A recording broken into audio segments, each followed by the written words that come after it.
Sorry, Okay. yeah.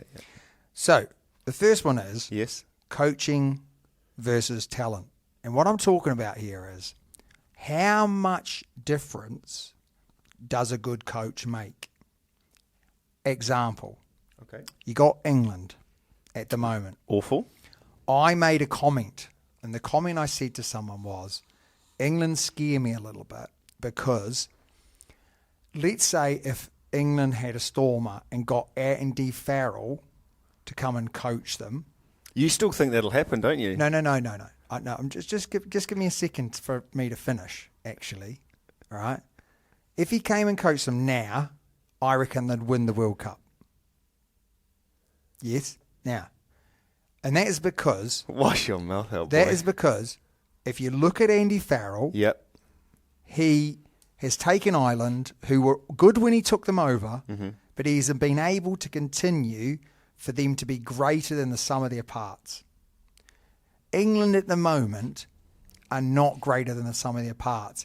If he can come in there and do that and get them to fight for each other and get them to work in the no talent stuff, oh my God, I would be worried about that. That's all I've got to say.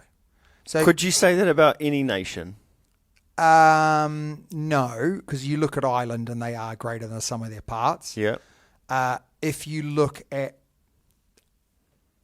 Italy, they're greater than the sum of their parts. Mm-hmm. I'm just trying to think who else. Wales, really. You know, they're already kind of doing as well as they possibly could do.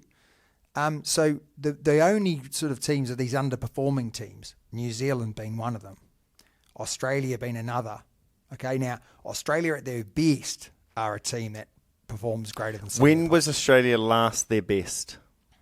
Well, you look at that game last year when they went to South Africa.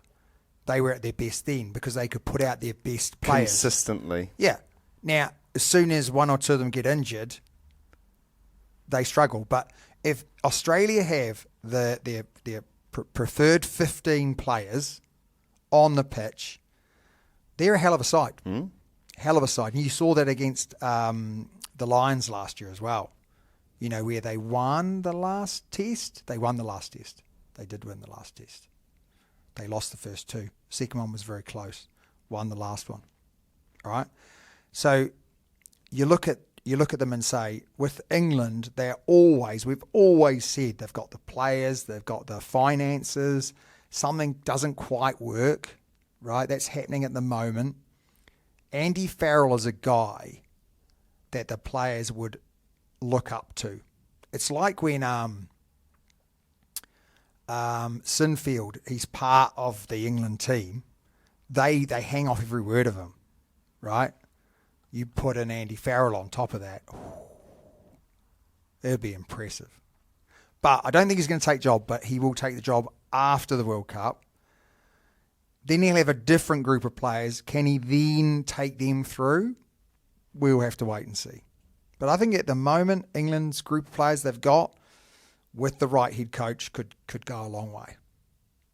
Okay, so can you go back to your point because you went quite. All right, so off. coaching over versus talented players. Yeah.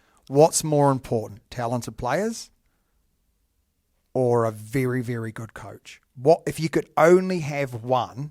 So you have to have a very good set of players and an average coach, right? Or an amazing coach and average players. Which one are you going for?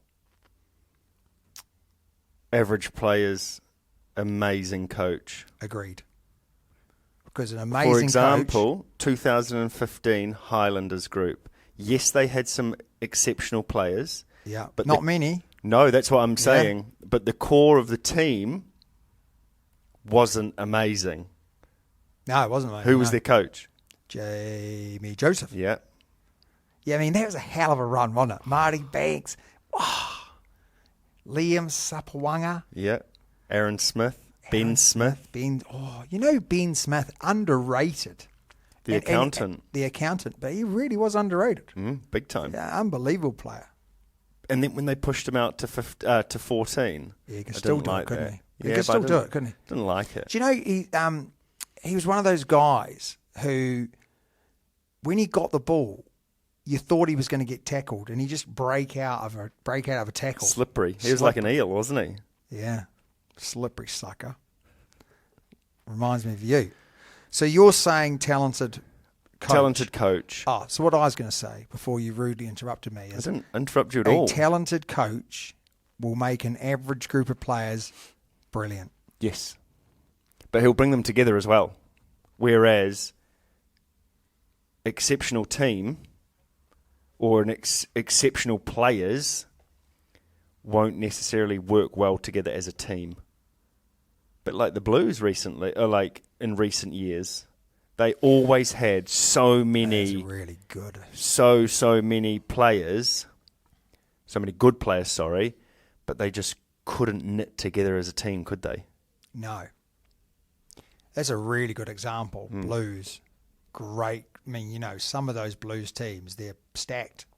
Yeah. Not so much now. No. But even now, they're pretty good. Yes. Aren't they? You know, as in player-wise.